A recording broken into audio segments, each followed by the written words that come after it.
9 minutes.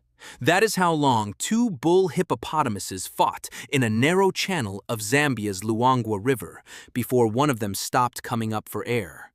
Witnesses on the bank counted the surfacings out loud, then stopped counting because there was nothing left to count. The winner did not chase his rival out of the water. He held him under.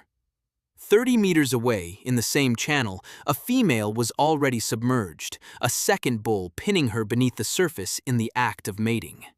She would need to break for air within the minute or drown in front of him. Neither situation was an accident of bad luck. Both were the ordinary cost of doing business in the one medium where an animal this size can reproduce at all. Nature usually finds ways to keep reproduction from killing the animals doing it. Natural selection punishes any strategy that gets the participants themselves killed before they can raise the next generation. And yet, the hippopotamus, the heaviest land mammal in Africa after the elephant, chose to mate in the one place on the continent where getting it wrong means drowning. Today, we find out why nearly 3 tons of muscle decided that the safest place to reproduce was also the place most likely to kill it, and how it has kept the species alive despite that gamble for millions of years. Hippopotamus amphibius spends almost no time doing what most large herbivores do. It does not graze under the sun. It does not sleep in the open. For 16 hours a day, it lies submerged in rivers and lakes across sub-Saharan Africa, surfacing every 3 to 5 minutes to breathe without ever fully waking, an adaptation so automatic that a sleeping hippo will rise, exhale, inhale, and sink again without opening its eyes. Only after dark does it haul itself onto land to graze, sometimes walking 6 miles in a single night to find enough grass to fuel a body that can weigh 4,000 kilograms. The reason it lives in water has nothing to do with swimming and everything to do with skin. A hippo has no sweat glands and almost no hair to shield it from the sun. Instead, specialized glands secrete a thick, reddish fluid researchers call hipposudoric acid, an oily compound that functions as sunscreen and antiseptic at once, protecting exposed skin from ultraviolet radiation and infection. 19th-century travelers who saw the reddish film oozing from a hippo's skin assumed the animal was sweating blood. It was not bleeding. It was the only defense a nearly hairless 4-ton mammal has against the African sun, and it is not enough on its own. Without hours of full submersion every day, a hippo's skin cracks and blisters within hours, and an animal that size loses body heat and moisture far faster than its bulk would suggest, since its surface area is small relative to its mass. Water is not a lifestyle choice for a hippo. It is life support, and every other behavior in the species, feeding, resting, fighting, and mating, has been built to work inside that constraint rather than around it. That single physical constraint built everything else about hippo society, including how it decided to reproduce. Groups called pods, schools, or bloats gather in stretches of river or lakeshore, sometimes 10 animals, sometimes over 30. Each pod is anchored by one territorial bull, who controls a strip of water roughly 250 meters long, and every female inside that stretch is his to guard, though not his alone to inherit. Younger males are tolerated at the edges of the group only if they behave with total submission, keeping their heads low, avoiding eye contact, retreating the instant the dominant bull turns toward them. The moment a young male shows the slightest interest in a female, that tolerance ends, and he is driven out to join a bachelor herd until he is strong enough to challenge for territory of his own, usually around age 7 or 8. Bachelor herds are not gentle waiting rooms. Young males inside them spar constantly at reduced intensity, practicing the same jaw clash techniques they will eventually need in a real contest for water and mates. and the strongest among them are the ones most likely to eventually walk out of the group alone and start testing an established bull's boundary line.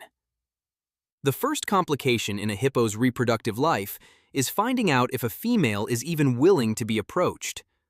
A bull does not court blindly. He moves along the group, testing each female by lowering his head to her rear and inhaling deeply, checking her urine for the hormonal signature of estrus, a behavior researchers classify as a flamen response. Get it wrong. Approach a female who is not receptive, and the answer arrives as a set of gaping jaws, capable of opening more than 150 degrees, lined with canine tusks up to 50 centimeters long. A misjudged approach costs a bull real tissue. Scarring across a mature bull's face and flanks is so common that field biologists use the pattern of old wounds to identify individual animals from a boat, reading a hippo's mating and fighting history the way a naturalist elsewhere might read growth rings in a tree. A bull that approaches too many females too carelessly accumulates wounds faster than he can heal them, and a weakened bull is a target the moment a rival male notices the pattern. Once a bull finds a female in estrus, the second complication begins immediately because she does not go quietly. He pushes her away from the safety of the group and toward open, deeper water, and she resists at every step, wheeling to clash jaws with him, sometimes drawing blood of her own. This is not theater. A female who submits too early, before establishing that this particular bull can actually hold territory against rivals, risks investing an 8-month pregnancy in weak genetics. So she tests him the only way available to a 3,000-pound animal with no hands and no complex facial signaling. She fights him, in open water, until either she breaks off toward the group or he proves persistent and strong enough that she stops resisting. That is when the defining risk of hippo reproduction arrives. Mating takes place entirely submerged. It is the only method that works for an animal this size, because on land, the crushing static weight of a bull mounting a female would injure or kill her. The same mass that would be lethal on dry ground becomes manageable the instant buoyancy takes over most of the load. So courtship ends not on a riverbank, but in the middle of the channel, in water often too deep for either animal to stand on the bottom. He mounts her. Her head goes under. Seconds pass. 10, 20, 30, and she has to wrench herself upward to break the surface for air while he remains in position, water sheeting off both of their skulls in the same motion, over and over, for as long as 30 minutes. A hippo can hold its breath for up to 6 minutes when calm and undisturbed. Under the physical stress of mating, submerged repeatedly under the weight of a bull who outweighs her, that margin collapses. If he is inexperienced, if a rival bull interrupts the pair, if the current pulls them into deeper water than either expected, the interval between breaths can stretch past what her lungs can tolerate. Field reports from wildlife veterinaries in Zambia, Uganda, and South Africa describe drowned adult hippos recovered from mating and territorial disputes alike, animals with no external wounds severe enough to explain death, found in water they had lived in safely for years. What kills them is not the water itself, but the arithmetic of it. A lung capacity built for 6 calm minutes, spent instead on repeated 10 to 30-second breath holds under physical exertion and the crushing proximity of another animal that outweighs her by half a ton or more. The third complication compounds the first two. None of this happens where anyone, including other hippos, can see clearly. River water clouded with silt reduces visibility to a few centimeters, so a pair mating in open water is functionally invisible to the rest of the pod except by sound. This is where the work of bioacoustics researcher William Barklow becomes essential to understanding how hippos survive their own mating system at all. Studying wild hippos in Tanzania and South Africa's Kruger National Park through the 1990s and 2000s, Barklow discovered that hippos position their heads at the surface with nostrils, eyes, and ears exposed to air, while the mouth and throat remain submerged, allowing a single call to broadcast simultaneously above and below the surface. Underwater, Barklow documented tonal whines associated specifically with submissive behavior, distinct pulsed croaks used between calves, and rapid click trains that may function as a rudimentary form of echo ranging in water too murky for eyesight to work. In other words, in the one environment where hippos cannot see each other's body language, they built an entirely separate acoustic vocabulary, including a distress signal a struggling female can use if a mating encounter turns dangerous. It does not eliminate the risk. It gives the rest of the pod, and sometimes the male himself, a chance to respond before it becomes fatal. The fourth complication is that mating rarely happens in isolation from territorial conflict, and the two dangers compound each other. A dominant bull does not hold his stretch of river by winning one fight. He defends it continuously, marking the boundary by spinning his stub tail while defecating, a behavior called dung showering that scatters dung across rocks and reeds in a radius wide enough to be smelled by rivals from a distance. Despite the marking, challengers test the boundary constantly, especially during the dry season, when shrinking rivers crowd multiple pods into the same limited stretch of water. A challenge can erupt at any moment, including while the dominant bull is mid-mating, and a bull is at his most physically compromised, breath held, weight forward, attention divided, in exactly that position.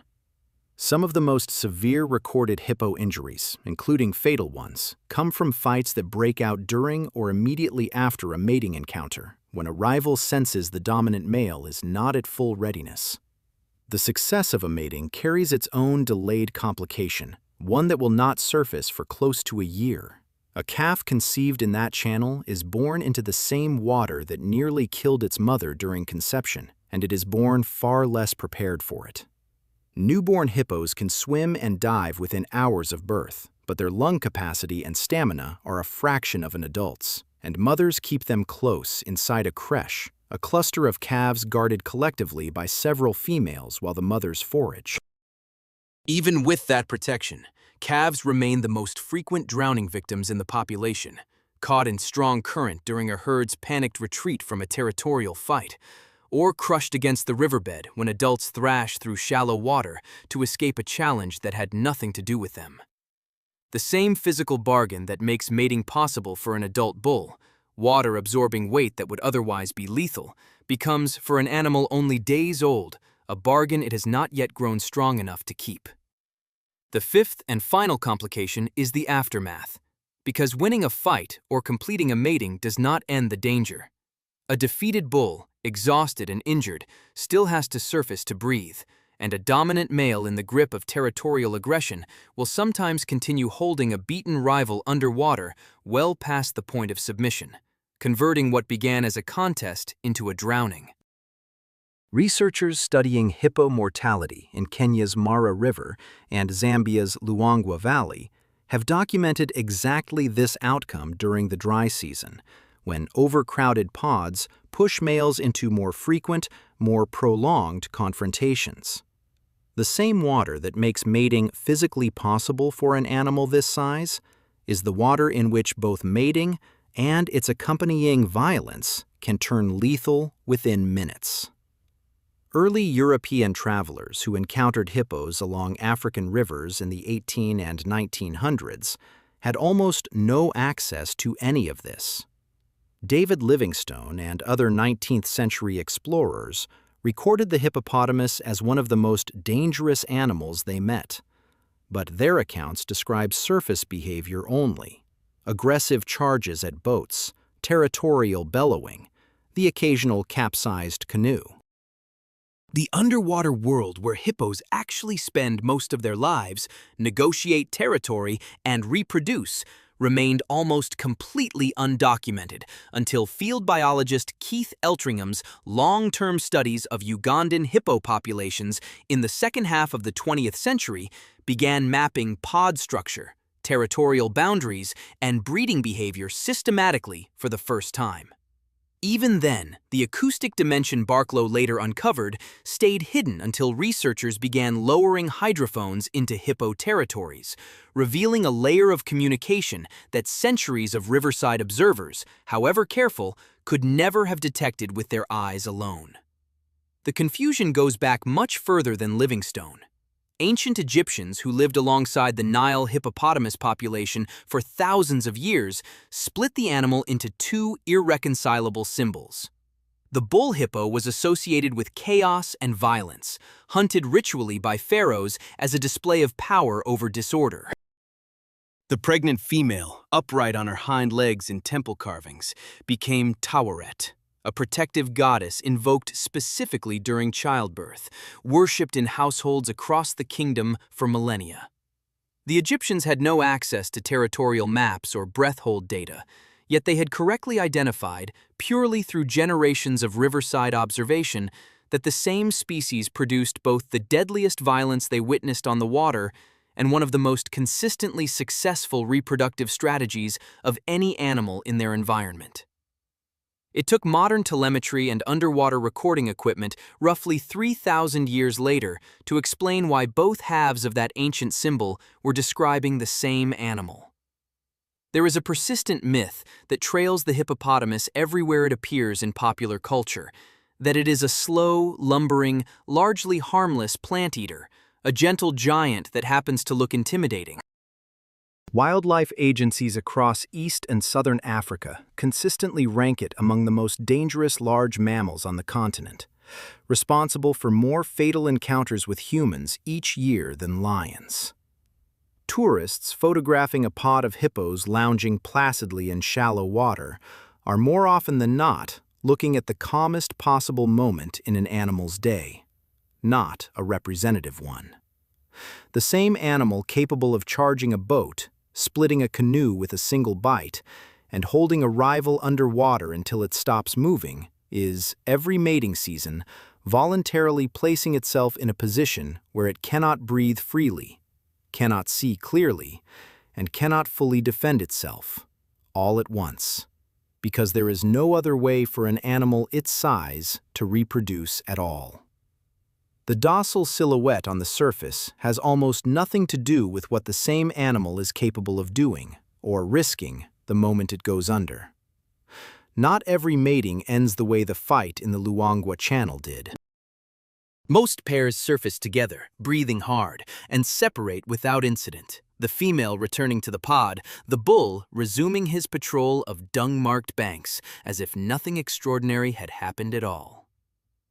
Roughly 8 months later, close to 324 days on average, she gives birth, often underwater, to a single calf weighing as little as 22 kilograms, which she will nurse and defend inside a creche of other mothers for months before it can survive fights of its own. A successful bull can hold his stretch of river and the right to father the next generation of every calf born within it for up to 12 years before a younger, stronger male finally takes it from him, sometimes in a fight indistinguishable in its violence from the ones that occasionally end in drowning. 12 years of territory, purchased and repurchased through exactly the same risk that opened this story, is, by the standards of the species, a long and successful life. The hippopotamus did not accidentally end up mating in the most dangerous medium available to it. Water is the reason the species survives the African sun at all, and buoyancy is the only mechanism that lets an animal this heavy reproduce without being crushed by its own mass. The same property that saves it from gravity is the property that can take its breath away, sometimes literally, in the middle of an act it cannot avoid and cannot perform anywhere else. There is no version of this species that mates safely on land, because there is no version of this species that survives on land for more than a few hours at a time. Evolution did not hand the hippopotamus a choice between a safe reproductive strategy and a dangerous one. It handed the species exactly one strategy that could work at all, wrapped inside the same medium that keeps it alive every other hour of the day, and left it to manage the risk with tusks, distance calls, and the raw stamina of an animal built to hold its breath. Every dry season, along rivers from the Zambezi to the Nile, that trade continues unchanged. Bulls testing rivals, females testing bulls, calves learning the arithmetic of breath and current before they are old enough to understand what it is protecting them from. All of it happening beneath a surface that looks, from the riverbank, almost perfectly still.